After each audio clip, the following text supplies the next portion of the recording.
সেদিন দুপুরের খাবারের জন্য রান্না করেছিলাম সজনের ডাঁটা পটল আলু দিয়ে পাবদা মাছের ঝোল, সাথে করেছিলাম মুচমুচে করলা ভাজি, আর ছিল পালং শাক ভর্তা।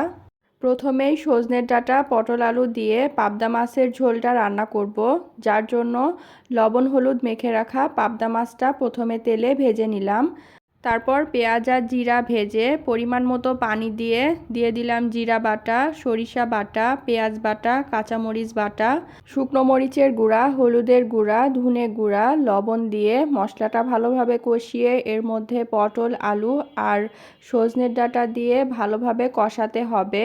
তারপর পরিমাণ মতো ঝোলের পানি দিয়ে ঢাকনা দিয়ে ঢেকে সবজিগুলো সিদ্ধ হয়ে গেলে এর মধ্যে মাছটা দিয়ে সব কিছু ভালোভাবে সিদ্ধ করে নিতে হবে। তৈরি হয়ে গেল পটল আলু সজনে ডাঁটা দিয়ে পাবদা মাছের ঝোল।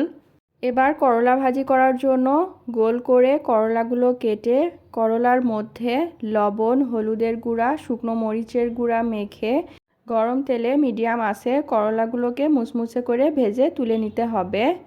এবার পালং শাক ভর্তা করার জন্য কড়াইয়ের মধ্যে পালং শাক আর স্বাদ অনুযায়ী লবণ দিয়ে পালং শাকটাকে নেড়েচেড়ে যতক্ষণ না এর মধ্যে পানিটা সম্পূর্ণ শুকিয়ে যাচ্ছে ততক্ষণ পর্যন্ত জাল করে নিলাম। এবার একটা ফ্রাইং প্যানে সরিষার তেল গরম করে তেলের মধ্যে পেঁয়াজ, রসুন আর কাঁচামরিচ দিয়ে ভেজে নিয়ে তারপরে ধনিয়া পাতা কুচি দিয়ে ভাজতে হবে।